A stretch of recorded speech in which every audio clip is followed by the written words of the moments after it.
এটা ভাইরাল হয়েছে চরটা আমি কেন মারলাম তাকে, এটা আমি একটু বলি।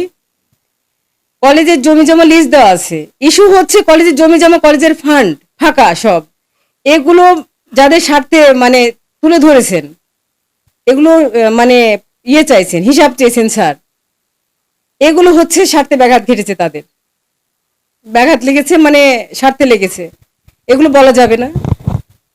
আর ওই যে ওই কথা বলতে বলতে আমি চাচার কাছে অনুরোধ করছি, চাচা এরকম করেন না।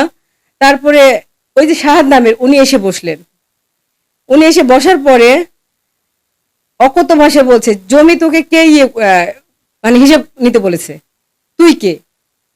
এই কথা বলতে বলতে তখন আমি শাহাদে বলছি, এই মানে জমি হিসাব কেন চাচ্ছিস তোরা? একটা কমিটি করে দেওয়া হয়েছে আমাদের একটা, আক্কা স্যার, বুলবুল স্যার, রসায়ন, উনি কনভেনার, উনি সবাইকে ফোন করে করে মানে আসতে বলেছেন, এবং তার কাছে সবাই বলেছে যে আমরা টাকা দিয়েছি। এই শাহাদ নামে 2 বছর নাকি টাকা দেয় নাই, অথচ ওর বলছে টাকা দিয়েছি।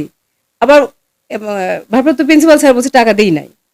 উনি এসে বসে অকথ্য ভাষায় কথা বলছিলেন স্যারকে, জমির হিসাব তোকে কে দিতে বলেছে? উনি কিন্তু অশিক্ষিত লোক, আর উনি আমার বাসায় দীর্ঘদিন ছিলেন, কাজে ছিলেন। তো উনি যখন নোংরা ভাষায় বলছেন, তখন আমি বলছি তুমি কিন্তু আমার বাসায় কামড়া খাটছো, এই কথা বলতে তখন উনি আমাকে বলেন যে তুই এর সাথে কি করিস এখানে, মানে বাসর করিস, এরকম একটা ভাষা উনি দিয়েছেন।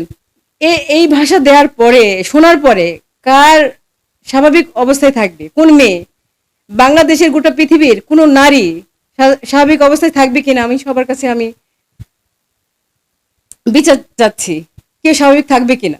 তারপরে আমি এই চটটা মারি তাকে, তারপরে তো আর কথা নাই। আমি ওইটা হওয়ার পরে স্যারকেও মারধর করে, স্যার উঠে গেছে, ওইখানে স্যারকে মারছে। তারপরে এইসব হওয়ার পরে, মারধর করার পরে আমি স্যারকে, ওই যে সেক্রেটারি মানে সদস্য সচিব স্যারকে আমি যথেষ্ট একটু উচ্চস্বরেই কথাটা বলছি। বলার পরে ওই যে কথা চলছে, তারপরে কে যেন বাহিরে ইঙ্গিত করলো, এটা ইঙ্গিত করেছে এনামুল হক পারভেজ স্যার ইঙ্গিত করলো, হুড় হুড় করে সবাই রড রড আর ওই যে কি বলে যে যে হাতুড়ি নিয়ে এসে, মানে আমি বলছি যে আজকে তো আমার মনে শেষ শেষ দিন, এরকম মনে হয়েছে। এলোপাতাড়ি আমাকে মার, তারপরে যে স্যারকে মার, আমাকে যেভাবে করা হয়েছে আপনারা দেখেছেন, নির্যাতন করেছেন, তাদের ওপর আমি মামলা করেছি। এরপরে আমি কি কি চাইবো? আমি দেশবাসীর কাছে বিচার চাচ্ছি, আমি শিক্ষক সমাজের কাছে বিচার চাইছি, যে তারেক স্যারের কাছে বিচার চাচ্ছি।